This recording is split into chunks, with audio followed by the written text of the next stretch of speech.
Petit, l'appela maman. Un rugissement assourdissant lui répondit. La lumière de la lune perça les nuages et Fig s'élança, la bave aux lèvres. Maman était coincée. Séraphine envoya valdinguer son bouquin et se précipita hors de sa chambre. Une explosion de lumière dorée crépita dans son dos, à la fenêtre. La voix de maman résonnait dans le noir. Séra descendit l'escalier 4 à 4 et attrapa un balai. Pipine sur les talons, elle sortit dans la nuit et heurta sa mère, tête la première.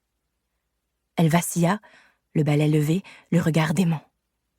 La bête n'était nulle part en vue, mais Séraphine restait sur ses gardes. « Viens derrière moi, maman !» Les yeux de bronze de sa mère semblaient fous, eux aussi. « Mais qu'est-ce que tu fais là, ma Luciole? Je pensais que tu dormais !» Séraphine sia. Sylvie Marchand n'était pas blessée. Mieux, elle souriait. Pourtant, elle aurait juré que ce sourire cachait quelque chose. Dans l'air flottait une odeur de brûlé, ainsi qu'un vague effluve d'agrumes, de fleurs de citronnier. Séraphine sonda les ténèbres. Pipine fouillait les buissons, reniflant chaque branche. « Où est Fig ?» Maman pencha la tête de côté. « Fig ? Le chat !» répondit Séraphine, dont le cœur battait si fort qu'elle avait du mal à s'entendre penser. « Il s'est métamorphosé, il t'a attaqué, je l'ai vu !» Elle tenait toujours fermement le balai. « J'ai cru que t'étais blessée, je suis venue à ta rescousse !» Elle s'étrangla. Elle avait une sensation de vertige. Son corps vacillait, son esprit ne tournait pas rond. Séraphine n'était pourtant pas étrangère à l'ombre. Elle avait grandi avec cette substance magique. Des années durant, elle avait vu maman la préparer et la mettre en bouteille. Une fois plus grande, elle l'avait même aidée. Elle avait l'habitude de se laver les mains pour se débarrasser de la poudre noire, mais ce à quoi elle venait d'assister, c'était différent. Pire, une infraction aux règles que sa mère et elle s'imposaient depuis toujours. Tu peux la toucher, mais jamais l'utiliser. Ne jamais y goûter.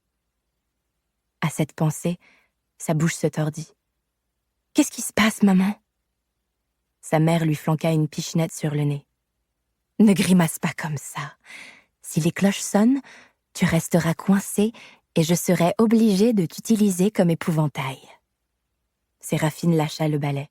« Je croyais qu'on n'était pas censé utiliser... »« Je connais les règles. » La coupa maman. Pas question d'être interrogée par sa fille, et encore moins sermonnée. « Tu lis trop d'histoires, ma chérie. Je suis sortie pour chercher mon anneau. Je crois qu'il a glissé pendant que je jardinais cet après-midi. » Le mensonge était si simple et si réconfortant que Séraphine eut envie de le laisser l'envelopper et la réchauffer, comme on se laisse volontiers prendre dans un rayon de soleil en plein hiver. « Allez, viens, » dit maman en l'entraînant vers la maison. « Tu es pâle, un peu de sucre te ferait du bien. » Tout de même, sa mère arborait un étrange sourire en verrouillant la porte derrière elle, et elle se dirigea vers le placard pour en retirer les restes du gâteau de la veille d'une démarche bizarrement joyeuse. Elle trouva une bougie dans un tiroir, l'alluma et la posa sur le gâteau avant de le servir. Séraphine la dévisagea par-dessus la flamme. « Mais ce n'est pas ton anniversaire ?»« Il est minuit passé, » répondit maman en indiquant l'horloge au mur. « C'est la Sainte Lucile. » Lucile était la sainte préférée de maman. La seule qui l'intéressait, en fait. Les 12 autres, les saints originaux, ceux qui avaient arpenté le royaume de Walter en long et en large, de la magie plein les veines, elle n'en avait rien à faire. Mais Lucile, la petite dernière, était jeune, intelligente, et avait vécu assez récemment pour qu'on ait l'impression de la connaître. C'était la sainte patronne des érudits, et maman se comptait parmi leur nombre. Pour sa part, Séraphine préférait les histoires à la philosophie.